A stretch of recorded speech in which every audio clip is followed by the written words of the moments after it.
Hi, everyone. This is Dean Woodbeck from InCommon and Internet 2. Thanks for joining us for today's IAM Online. And it's my pleasure to introduce today's moderator, Tom Barton from the University of Chicago and Internet 2. Tom? Thanks, Dean, and hi, everybody. How are you doing? Thank you for joining today's IAM Online, the monthly webinar focused on identity and access management. IAM Online is brought to you by InCommon, Internet 2, and the EDUCAUSE Higher Education Information Security Council. We always take questions and comments during these webinars using the chat function.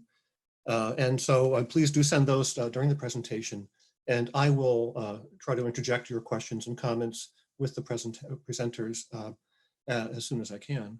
Now, you'll notice that the chat button, which is found someplace along the bottom of your Zoom screen, I believe, defaults to sending material to panelists. And if you would click that, there's another option that says all panelists and attendees. And I would encourage you to do that so everyone can see the comment or question that you're making. Okay. Today we're talking about deploying two-factor authentication, and we have three use cases to consider. One from Lori Burrows at Georgia Tech, Hank Foss from Sacred Heart is going to tell us about what they've been doing, and likewise Moeen Taj from Montgomery College will do so. But to kind of set that up, Dean, if you could advance the slide, I thought about how we did it at UChicago a couple of years ago, and the kinds of things people need to know in planning these types of things, and what we might want to get from these use cases. So I kind of thought about how you get there from here, and some of the questions that you may have in mind or may want to think about asking about when these folks give their presentations. So there's, first of all, the sort of the basic kind of project scope, charter, and governance kinds of questions here about what are we really trying to do, at least initially, and what do we want to do later on. How do we explain that? Why are we doing what we plan to do? And how do we explain that to the folks who have to be a party to making it happen? What is the scope, and who makes the decisions? Dean, next slide, please. And then an awful lot of the non-technical part of these kinds of projects is something that, if I project myself onto all of you folks, I find to be the harder part of doing IT projects. It's all the non-IT stuff, basically. How do we sell it? What is the rationale? How do we explain it? What kind of opportunities happen around our campuses that can be leveraged to help make the case, help deliver the explanation, get the message across to people? Is it enough to have the bosses tell people they've got to do it? Do we have to find a way to actually explain it so that they'll understand and go along, or what? And if there are different segments of our campuses, how do we reach each of them? What are the different channels and methods and events and so forth that we can leverage to kind of get the message that they need to hear out to them? Who do we get to help us with all that stuff, all that non-IT stuff? And what does that cost? Next slide, Dean. And then, of course, we mustn't forget that there's at least a good chance that the project will be successful, and we need to plan for that too. Do we need to have the support for people engineered a little differently depending upon the kind of person they are, the kind of relationship they have with their campus? How long will the whole thing take? What kind of service delivery problems should we prepare for? And how much does all that kind of stuff cost? And then there's a couple of other things that always seem to come up. Can we show that it's been worth it, or what the value is? How do you do that? How do you, with two-factor, and in particular, how do you prove the negative, that bad things didn't happen? And who gets an exemption, if anybody? Why, and what's the rationale for that? So those are some of the kinds of questions that you might have of Hank or Moeen or Lori. And so we'll start with Hank telling us what's been going on there at Sacred Heart. Hank? Thanks, Tom. This is an excellent topic, and one I like to speak to because I remember in the very short past, we were bombarded with phishing emails, and what would, of course, happen upon a compromise is, someone would be pretending to be somebody else, which they actually took over that person's identity. That person would then send an email to the entire university posing as that person, and then essentially the whole university ended up emailing itself. And there were a couple of times that we thought we may have had to reset the entire community's passwords. So we'll get started, I guess, on that note, just sort of the introduction. And And the reason I brought this slide in here is because we ended up having to give a presentation to the upper management. And upper management, once we had them on our side, once we were able to get upper management buy-in, we were able to really make, really knock this thing out of the park. And so we ended up having what's called a security awareness day. So we called it Shoe Security Day. And when we had buy-in from public safety, the head of IT, we had my boss in on it. I created a slide deck that, I spent countless time on. We were able to basically pressure and not a negative way, but sort of a positive way, and bring all departments and give them a presentation on the importance of security. And once we brought the community in on that, we were able to, take the next step.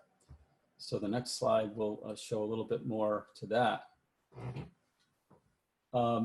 We were able to explain that, the Yale Universities of the world, the UConns of the world, were getting compromised. Who's at risk? Everyone's at risk. And if MFA were implemented and proper security measures were in place, these institutions that we're looking at, NYU, Rice University, Purdue, they wouldn't have gotten affected, So this is just kind of like showing you that, hey, your neighbors are, or colleagues in the community are getting affected.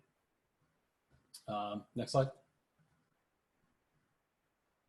So we explained that, the university basically takes a lot of pride in top, really bleeding edge technology. I mean, we have it all.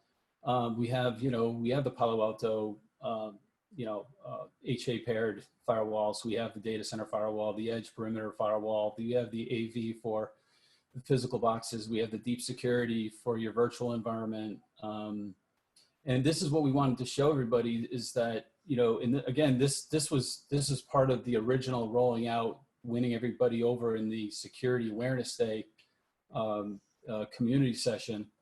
And what we were trying to show is, with this, basically pretty picture is saying, hey, you can have it all, but there's one thing missing. We need to bring you guys on board too. And that means MFA and also security awareness training, which actually goes hand in hand with multi-factor authentication. So it's good to have all these layers, but without a trained user and without that additional factor, you really don't have anything, because what happens is people go around these layers. So the hackers, the perpetrators, the fraudsters of the world, they know these layers are in place. They know that getting through these is going to take a lot of work and a lot of time and a lot of patience. Why do that when you can go to the untrained user or the unprotected account and do the same thing where, a lot less effort. Next slide. Sorry about that. Okay, and we were just able to show that, why do these compromises work? Well, because they're pretty convincing. And compromise is actually difficult to prevent, because 1 out of 100, 2 out of 100 people are going to go to facelook.com instead of facebook.com, and they're going to provide their username and password, and they're going to provide their credentials. And when you don't have that MFA on your account, well, pretty soon there's going to be a lot more compromised accounts than that just one. So that introduced multi-factor authentication, which is a next slide. Sorry about that. And so that really won the upper management over once we were able to really show what's going on. And what I didn't show in this presentation today is actually the very first slide we showed when we were trying to win these folks over. Was we had a real-time attack going on of that showed some real-time cyber attacks, and it basically showed that right now there's a lot of attacks taking place, and it follows all this traffic going back and forth from from Nigeria to the United States and back and forth to Europe and such. So we already started winning people over. So by this point, and we were able to bring the upper management into things, we already knew the strategy that we wanted to use. So IT security was already on the same page. We knew what we wanted to do. All we needed was the upper management to buy in. So at this point also, we had begun, Duo for applications was already almost fully implemented.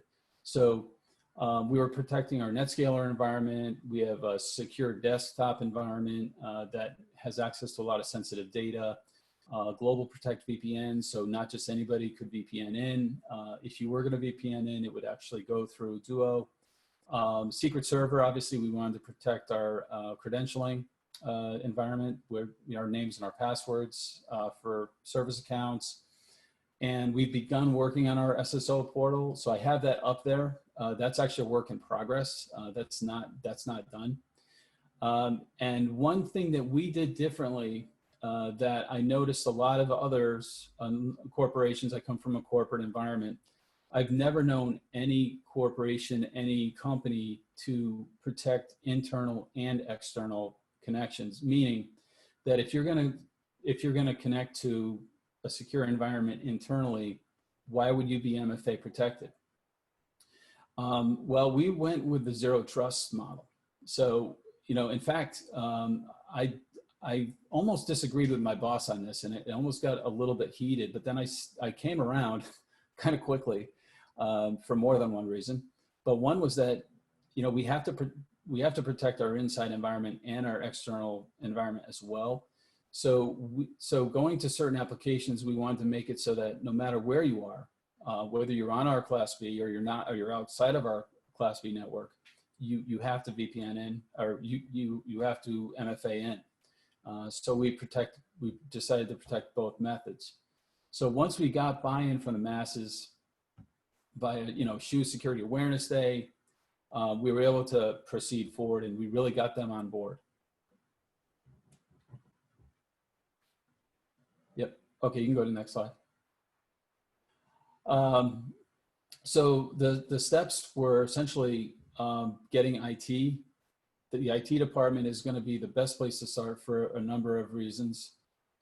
Just by the way, I can see a couple of chats asking if audio is muted. So I don't know if, oh no, okay, I think we're okay. So if you can get past, I like calling the IT department the user awareness training, right? The UAT department, because if you can get past your IT department with anything, your chances are rolling out to the rest of the community is really not going to be that bad. That's my personal experience. Yeah, there were some complaints. There were some people that were complaining, and just because you're in IT does not necessarily mean that everyone in IT is technical in the same way. Okay, so you're going to have some people that are technical and maybe learning applications. Some people are very technical on the infrastructure side, but not everyone is going to, there's going to be some hoops, so we finally managed to get past our IT department, and we documented the lessons learned, and we made the help desk, which is generally your hungriest population of IT staff, experts. Now, I cannot tell you how excited the help desk staff were to jump in on this and to become Duo admins, and they enjoyed it. They know how to unlock accounts. They created some of their own documentation. They stepped up their game. They were really excited about it. So when we went to the next critical departments of business office, finance, they were able to jump in, and we had already, ironed out some serious wrinkles and jumped over some good sized hurdles. Then we were able to do all the other departments. So how do we do this department by department is very simple, is that essentially Active Directory, we created a Duo MFA all users group, literally just like you see in the quotes there. And whenever you move the departmental Duo group, so we would have a Duo Finance group, Duo Athletics group, Duo IT group, Duo Business Office group, whenever you move that subgroup into that Duo MFA all users group, they were then required, they were then MFA protected, and that MFA requirement kicked in. So literally we created all the groups for all the departments and sub-departments. Some were very small and some were pretty big in advance. So then when we rolled out, we were able to just literally drag and drop, and then we were able to perform a sync, which you can do. And then they were required to set up their multi-factor authentication for those applications. And the help desk was 100% on board at that point. They were stepping up their game. They were excited to take on something new. So as we went past Citrix NetScaler, we protected Palo Alto Global Protect, VPN, and Secret Server for the admins. So essentially there's probably about 25 people in IT that have access to different directories in Secret Server. It's definitely locked down, but we wanted to make sure that with your administrative account, you were able to, it required you to use Duo. So as I was saying, we have single sign-on. That's our next hurdle. Hey, Hank? Yes. There was a question. It was inadvertently, I think, posted to the panelists only, so the other attendees haven't seen this yet. But I think the question really is about when a call comes into your help desk from a user and their account's been locked, or perhaps something's gone wrong with their Duo, so they're not able to use their account. How do you verify that they're the authorized user and go ahead and help them regain control over that account, as opposed to someone who's trying to socially engineer you? Yeah, it's an excellent question, and we were concerned about that as well. That was definitely one of the concerns that we were going to have rolling this out. So if it's one of the common users that we see at this point, it's somebody that we know that kind of locks themselves out pretty often, so we're kind of used to it. But in the beginning, they would have to call the help desk, and this is all part of the documentation and part of the emails, the communications that went out to the community. They were requested to contact the help desk at extension, and here's their email, and they would have to provide certain information, their ID number, first name, last name, and I'm not sure what the other information was at the time. It's been so long now, but we had them verify, and they were very professional with how they had the person verify the information, so they knew that it was for their own protection. I don't think we got one fraudster in that whole time. It was all above board. So we were very lucky in that standpoint. I mean, there might have been one time where a person was in a hurry and gave the help desk staff member a hard time, but even they came around, So essentially, I guess the lesson learned from that situation was, we were the help desk staff is extremely professional in not letting folks that are not the right people in. They're probably, I'm a big fan of our help desk. I have to say, I think they do 95% of the work in the IT department, and they don't get any praise for it. And they are the guardian angels of the IT department. They really make sure that who gets in really is in. And a lot of times they would revert to me on questions too. So if they had a question on somebody, they would revert it over to me, and I would be like, yes, that's person, that's the legit person, So we went to 110% on the whole verification piece. Excellent. That's good to hear. And just a little time check, we probably should get a move on. Sorry for interrupting you. That's all right. Okay, next slide. So Office 365, guys, this was my favorite piece. Okay, so at the time we initially first started rolling out Duo, and Duo did not actually have an answer for protecting email, and a lot of people didn't, because it wasn't a portal application necessarily at that point. So some people we were migrating to the portal, but most folks in our organization were not in Office 365 yet. So we had no way of protecting email. It was a very difficult application to protect. So when we finally were able to fully migrate people to Office 365, we were then able to turn on MFA. And MFA was, we had a very small pilot of users in the very beginning. And this is something that my boss actually first started using, and I'm like, that's kind of cool. And so I turned it on for my account, and so we decided to, the whole infrastructure team, and then we did the IT UAT drill, and for approximately 6 months, I said 6 to 12, but it really was probably about 6 months. Again, complaints, of course. Yeah, absolutely. And one of the biggest complaints was that droids had a tough time with modern auth. And as you know, different flavors of Android can behave differently. And even if they're, actually, I should say, if an Android with an OS system has a certain update and another Android has the exact same update in this, this same OS, but it's a different model phone, they can still act differently. So we had to really step up our documentation on that piece.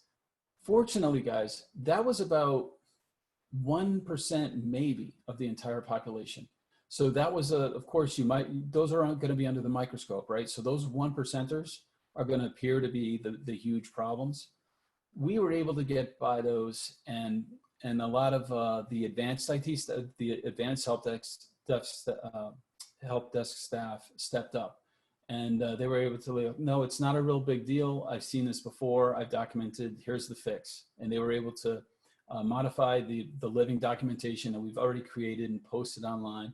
And so those little hurdles we were able to get past. But again, department by department, we were sending out the notifications. And since we'd already been through the Duo piece, we were it was kind of like old hat at that point, right? So we were kind of familiar with, okay, department by department. Now, I want to say that this actually stepped up our notifications. It made us more professional. Okay, so sometimes out of a negative comes a positive. In fact, usually out of a negative comes a positive. And one of our senior management didn't like the format of the emails being sent out to everybody saying, hey, we're going to move you over to MFA. And he says that the email needed to be buttoned up, more professional. So we literally now have one of our directors' jobs literally is to wordsmith the emails going out to the community. And it sounds like an extremely humbling job, but he does it so well that now we see, how could we ever have gone without this before? So our communications ended up being very smooth, going very well. And so by the end of buttoning things up, we had to finish up with senior management. Now, senior management, we ended up moving them to the end of the list. Now, you would think that they would be the first of the list. They'd be like, well, you better protect them first. But that's what instinct says. Reality is a completely different story. Reality is like, you take care of the senior management when you can take care of the senior management. In other words, that required a lot of approval. And we would assign 2 staff per exec. A lot of hand-holding went on there. And what really helped us get over that final hurdle of taking care of the executives is we took care of the president. The president stepped up, and he was one of the first senior execs to get MFA'd, and all the other senior execs were, well, I better do it. If he did it, I'm going to do it. The last bullet point here was that we then at that point scripted enablement of all of MFA automatically for all new employees and students. So we got to some point where we were like, look, let's not keep going to these people and MFA protect them after the fact. Let's, as soon as they come to the university and once their account syncs to the cloud from Active Directory, it'll be automatically enabled for MFA. So that actually eliminated a lot of work. And Hank, I really appreciate that. You kind of wanted to put the nail, close the door, kind of close it up in that way. And I wonder, given I'm looking at the time, I wonder if we could kind of skip the last slide, which has a bit more of a technical detail in it, and we could go on to Moeen. If you, unless you want to kind of wrap things up real quickly here. Yeah, I'll wrap it up really quick. If we can just go to the next slide. Okay, so the one thing that I wanted to explain to you guys when you go through MFA with Office 365, and this is actually helpful to know, is that once you enable these accounts, they're going to appear enabled, and some of them are going to be enforced. And you're going to be thinking, are these enabled people really enabled, or are they enforced? And there's very little Microsoft documentation out there. So we actually had to have a meeting with Microsoft on this and brought literally a multi-factor authentication PFE in on the line that explained that, by the way, enabled actually does mean enforced. It just means that the person has not gone through the Microsoft Authenticator transaction piece with the PKI, right, transaction. Once that PKI transaction is done with the MFA piece, it then changes it to enforce. But most students don't prefer to do that. They like the texting feature, so they stay in the enabled state. So they just get the text, and they can MFA in that way, and that's perfectly okay for reporting purposes. We ended up just changing all the enabled to enforce, just so the senior management was happy that everybody was enforced. So anybody having questions about the enabled piece, there's your answer right there. They're actually protected. Thanks for listening, guys. Maureen, why don't you take it away? Great. Thank you very much. Good afternoon, everybody. Hope everybody is staying safe, especially in these times. I think we definitely need MFA, something like MFA. So I'll be quickly going through some technical institutional feasibility, which is primarily a lot of pre-work that you do prior to starting any kind of MFA work. Starting from the pilot program is, the identification and discovery piece, where you identify who's actually going to be your project team and identify a set of set of people for the pilot program.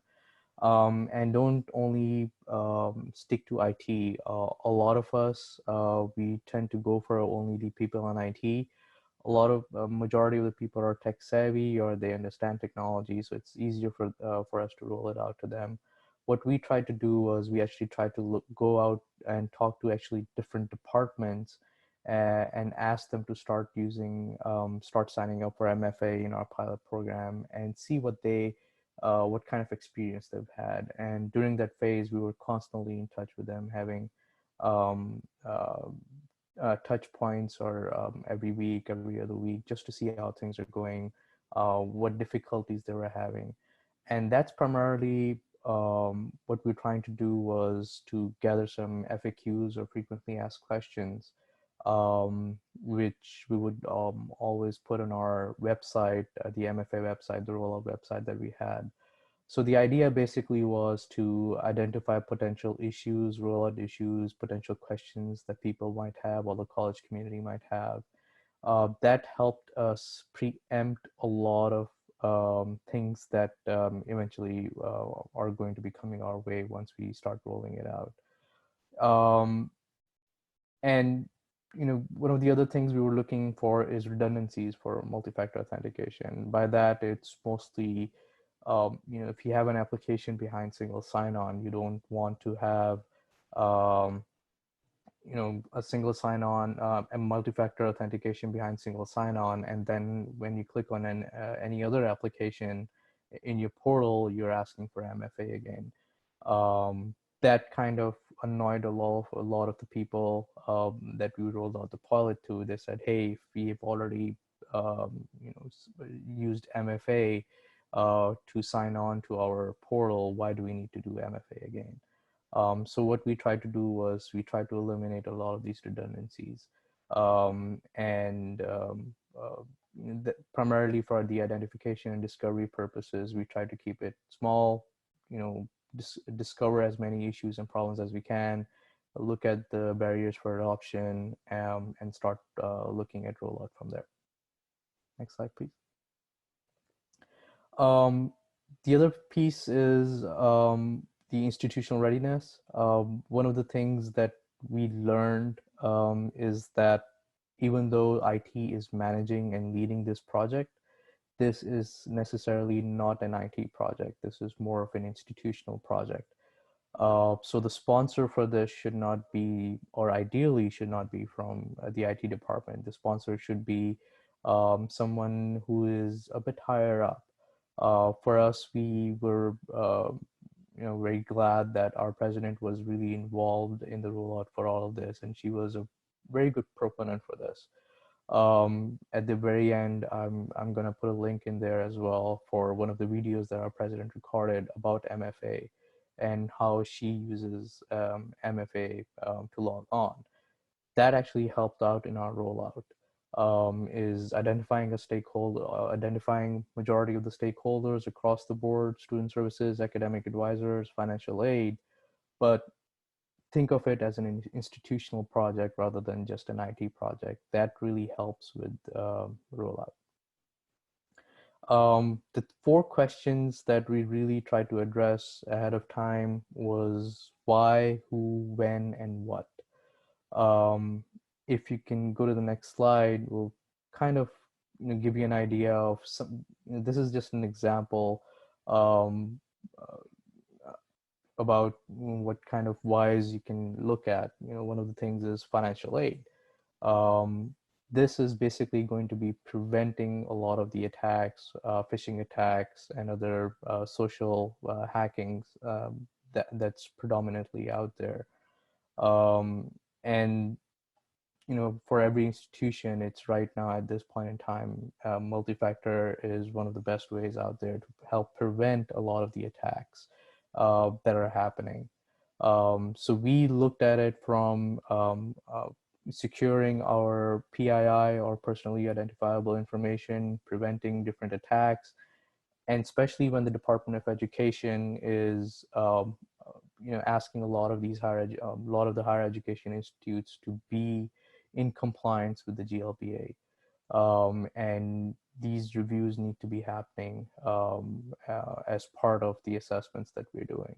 So the Department of Education is kind of starting to have a very heavy hand on it and forcing institutions to start looking at all these different compliances and what institutions are doing to prevent a lot of these attacks from happening in the first place. So, next slide, please. So from an institutional readiness perspective, the 4 questions we're asking: who are we trying to use MFA for? Is it for staff, faculty, students? The why we already discussed. An example is GLBA. When is basically the project timeline, and possibly phasing out the rollout. Looking at do you want to go with staff and faculty first or students first, and maybe go with the big bang, basically is rolling out for each and every person out there. It depends on the institution. If you have 65 or 70,000 students, then it's difficult to roll everything out. So this is where you start thinking about a phased rollout approach, where we ideally went with staff and faculty first, and then we are actually in the process of rolling out to students very soon. And what applications and tools you're using to you want to put behind the MFA. If you look at the majority of the applications that we were working on, PII information primarily, which is our banner, ERP, Workday, and anything that houses any kind of PII information. Our scope was initially to only put those applications behind MFA, and that's what we are sticking to right now. We're slowly rolling it out to other users.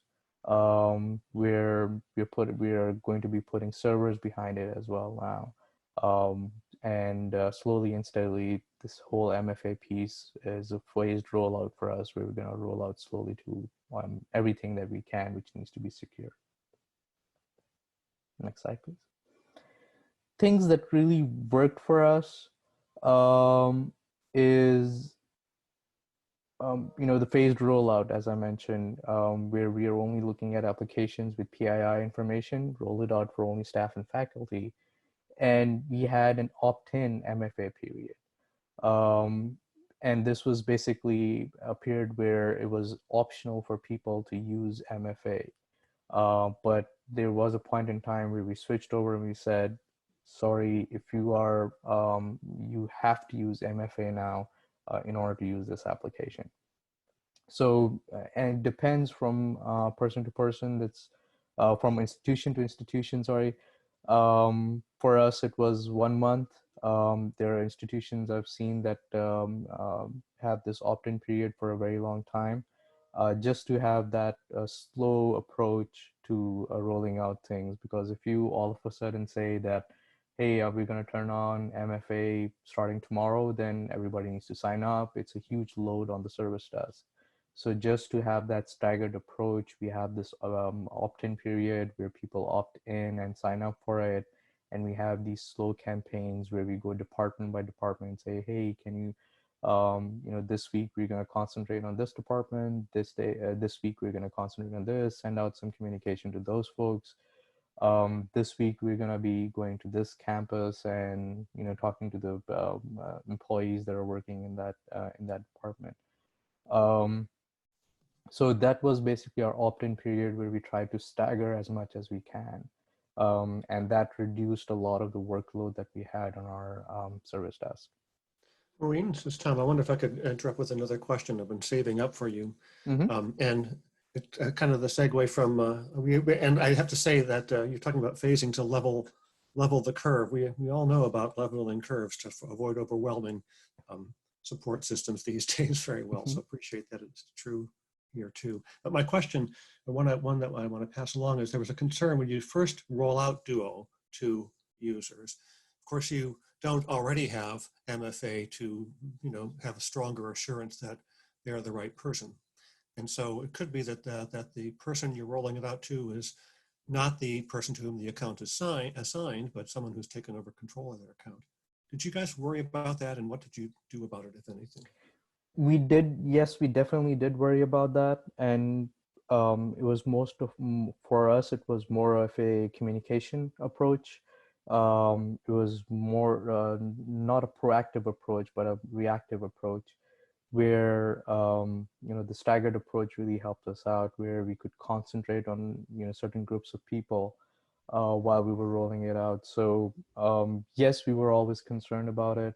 The good thing was that we had recently rolled our identity management system, and part of that identity management system was that we actually asked everybody to reset their passwords. So we knew that in the past 6 months, everybody had reset their passwords. Not everybody is going to be at risk at that point in time. So the number of people we ran into issues with was a bit less. Excellent, thanks. Why don't you go ahead and wrap us up, and we'll get over to Laurie. Sure. One of the things, as I mentioned, promoting through senior leadership, not within IT, that's one of the biggest winning factors for us, because usually what happens is that if you roll it out as an IT project, people start blaming IT, but this is more of an institutional project where we're trying to protect the institution as a whole, and it's not IT that's trying to enforce certain things on people, and we're not the bad people out there. Lastly, I put a video link over there for our president. You're more than welcome to view it, just to get an idea of the kind of promotions that we're doing for our rollout. Cool, and so I hope we can all take a moment to look at that, maybe immediately afterwards, or Dean, I guess when the slides have been published. So Laurie, tell us what's going on at Georgia Tech, or what has gone on. Okay, I'm happy to do that. Hi folks, hope you're doing okay. I'm approaching this from a different point of view. A lot of you guys may not have a communicator embedded in your department. So if that's the case, then hopefully this presentation will give you some ideas on how you can implement this and communicate more of the reasons why this is important to the campus. So next slide. So why two-factor? These bullet points pretty much give you an idea of what Moeen and Hank have already gone over. We did have a significant hack, so that started the whole process. Our office, OIT, actually spent about 6 to 9 months enrolling themselves so that we could say to others that we tried this and it works well. We did have very different phases for rolling out, which I'll get into in the next slide. And it was a directive to implement it. So from the president on down, we had to do something about it. So next slide. So what were the requirements for pushing this out? We wanted to maintain the integrity of the data and commuting resources. We wanted to build a framework for OIT and campus resources to support the rollout. So the framework being a communications narrative that would help roll the 2FA out. We wanted to include familiar access methods. So the end user would be familiar with how to use two-factor with some of the methods they had already been using, such as single sign-on, that sort of thing. Next slide, please. So what were some of the assumptions that I took here and our communications took here? We knew that this was a big change management deal for the campus. It was going to require a lot of changes, and we knew there was probably going to be some moaning and groaning there. So the approach communication-wise was to mitigate that significantly. Again, I mentioned OIT. We were the early adopters, so we sort of set the stage for this. And we knew that it required communicating the need for this and why this was important so that others could sort of take responsibility for implementing this as quickly as possible. Next slide, please. So how did we approach this from a marketing and communication perspective? The first thing we did was to set up a goal. I needed a goal to keep reminding myself, why are we doing this? This was a very lengthy process. We took our time with this. So we wanted a broad approach and to remember that the purpose of this was to, again, get widespread adoption across the campus. Next slide, please. So this is a communicator's dream. Before we do anything, we have to create a communications plan. And the red bar at the bottom, you probably can't see, but every tab contains a communication plan for each set of audiences. And we did it in phases. So for me, creating the plan, it allowed me to identify the collateral that we wanted. For instance, if I wanted to send out an email, what date were we going to put those out to? And it gave me information on who our audience were, who our leads were, who needed the sort of the RACI chart in essence. Next slide, please. So the next thing we needed to do, and again, I would just, if you do nothing, create a toolkit. This is something for a communications point of view. I'm sure you guys have all encountered this where there are numerous slide decks running around your campus. The brand is not solidified. So if an end user attends one of your presentations and your slide deck looks like an older deck that you've brought out, and then another presentation by another IT individual uses a different slide deck. And again, I'm speaking of design-wise. It deludes the communication and the brand. So creating a toolkit allows everything to have the same look and feel. And we applied this to everything that we did across our communications platforms. Next slide, please. So the next step, as I mentioned, we needed to create the brand awareness, and again, that identification visually of what two-factor was, so that whenever any one of our constituents saw that, they would say, oh, okay, I know what they're talking about. Next slide, please. So this is what we came up with. And I worked with a graphic designer. If you can get a student graphic designer, which is what I use, it's essential. They do so much more than just send out emails. So we use the peace sign as peace of mind, and we use the 2FA. And this logo was inserted in all our collateral so that, again, the recognition was this relates to two-factor. Next slide, please. And again, after identifying what brand we wanted, we knew we needed a central location where everyone can go and get all the information they needed. So not just with the IT website, but a specific 2FA website, which still exists. So this was rolled out, I think we started in 2016. The website still exists with all of our different marketing deliverables there. We used an easy to remember URL. It provided an overview, what it was. We had our FAQs there.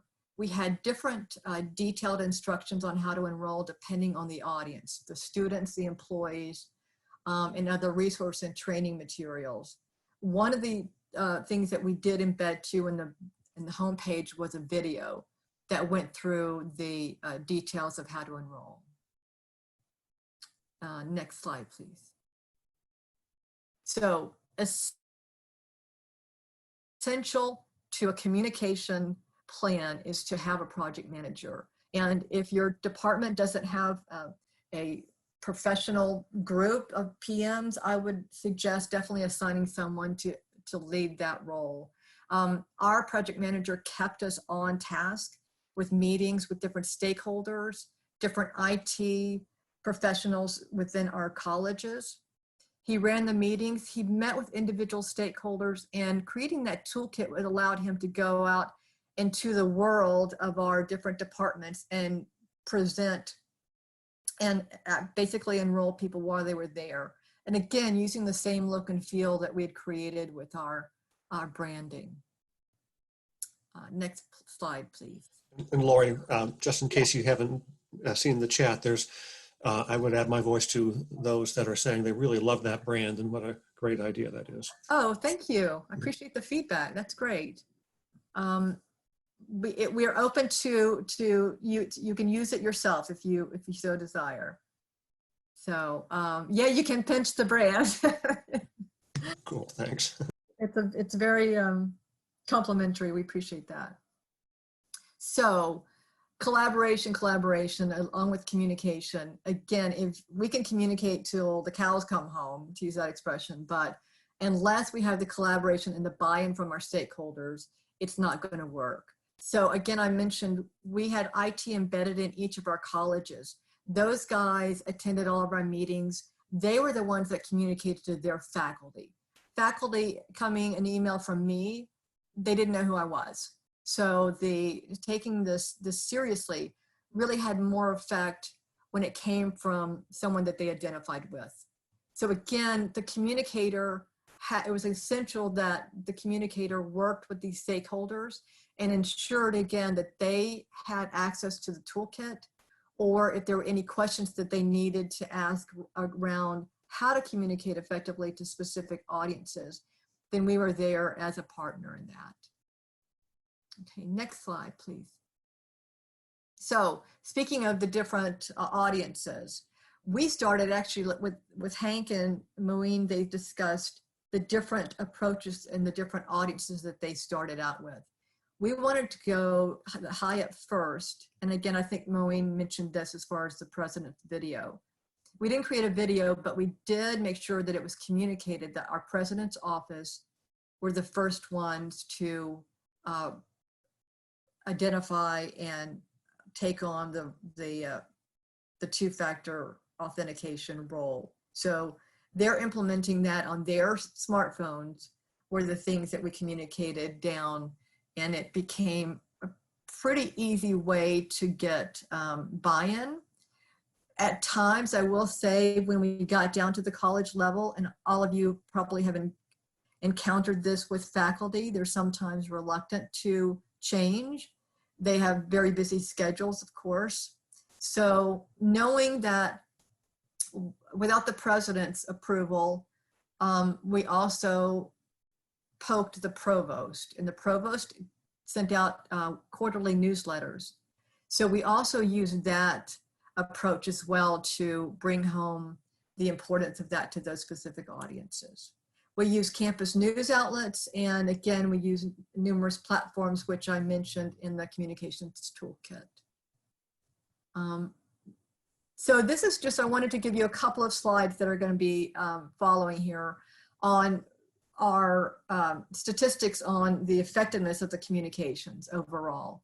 So I mentioned faculty and staff coming through. Those we found the adoption rate increased with direct emails more than sending out a postcard or free t-shirts. That didn't resonate with faculty. What did was telling them, and we did a sort of ticking clock, if you will. So they had 4 weeks, and then we sent out an email in 3 weeks, and then we sent out an email in 2 weeks.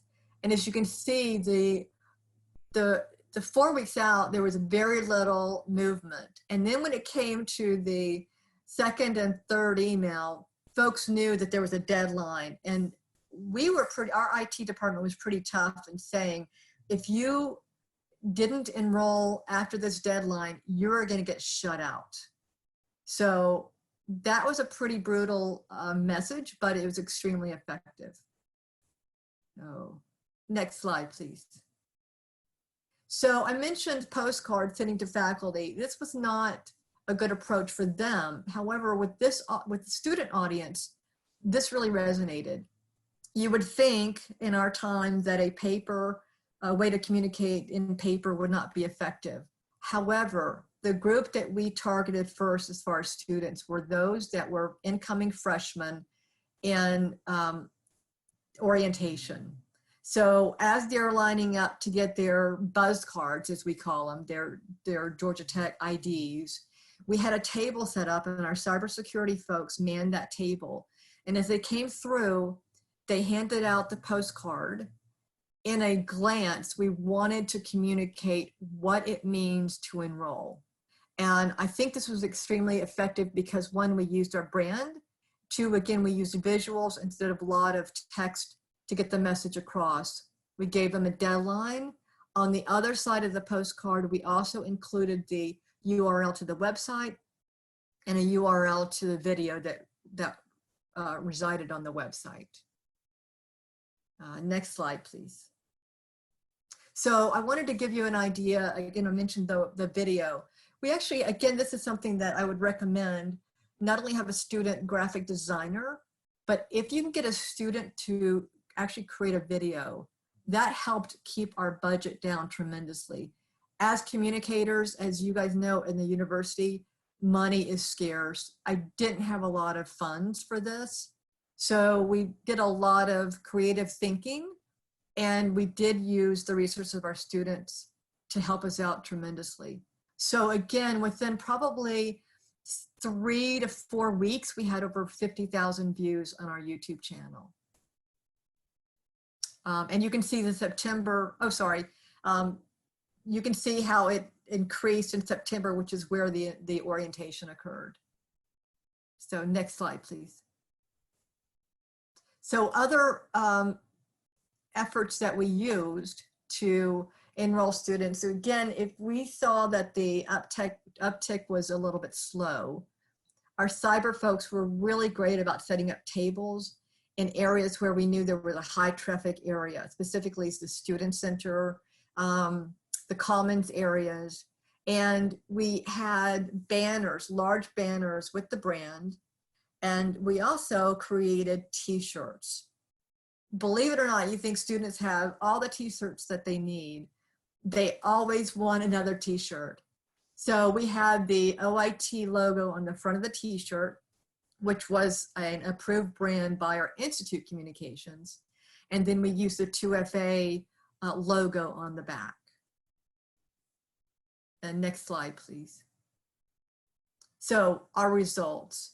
So the objectives were to use the toolkit effectively, make sure that the campus stakeholders were engaged so that they could speak to their direct audiences, and use their teamwork through collaboration to ensure that everyone embraces communications effort. As a result, you can see where we had complete enrollment throughout our phases, so that when the deadline occurred, we had 99.3 enrolled. Next slide. So I'll move quickly through these. These are our mistakes we made. No, just kidding there. Lessons learned. Well, we could have done better. Take more times to reach students. So we had a very small window to reach our students. one of the things that I was not mindful of is that a lot of our students do not live on campus. So some of the things we needed to do is reach out to where they were. One thing that would be very helpful for you guys is to identify all your student organizations and get them to push that out. Sororities and fraternities would be a great example of that. And then when you think you've communicated enough, communicate more. So next slide. And Lori, at this juncture, we really are running just a couple minutes left. Maybe if you could pick Sure. 2 or so of the remaining lessons learned to focus in on. Yeah, if you want to go further, I did mention the 8 weeks to enroll. So the next slide will be great. I mentioned the different aspects of platforms that we could reach out to: student newspapers, organizations, even Canvas. Next slide. I think we're rolling out here. Okay, so what we did here is as it went faster and our deadlines approached, our IAM team developed a way for students to enroll each other. That really helped. We also pushed backup codes, print backup codes. If you get locked out, you can use those to get back in. Next slide, please. Using CAS, the last probably 2 weeks, we added a notice of the deadline is X amount of time. Please enroll or you're going to get shut out of the systems. Next slide. We can go through this one. That's okay. Next slide. And that's it. Thank you guys so much for listening to this. Lori, thank you so much. And also to Hank and to Moeen. And to everybody, I thought there was a really good discussion sidebar in the chat. Some were questions for the presenters and others were questions amongst and answered addressed to and answered by, I'll spit it out, amongst yourselves, which is just fantastic. So at this point, I want to just thank them again and let you know that next month's IAM Online will feature the seamlessaccess.org group. It's a new kind of a how to find your identity provider in Federation. That group's efforts to streamline and standardize the user experience for accessing online scholarly resources. In Common, Dina, you may have some slides that go with some of these things. Yes, In Common has moved its software training all online, unsurprisingly, for 2020. Here's the dates and links for registration. And we always have a survey for feedback. Please, if you tell us what went right and what went wrong, we have a chance to actually make these a little bit better as we go along. So thank you so much for joining us today. Have a great day and stay safe, everybody.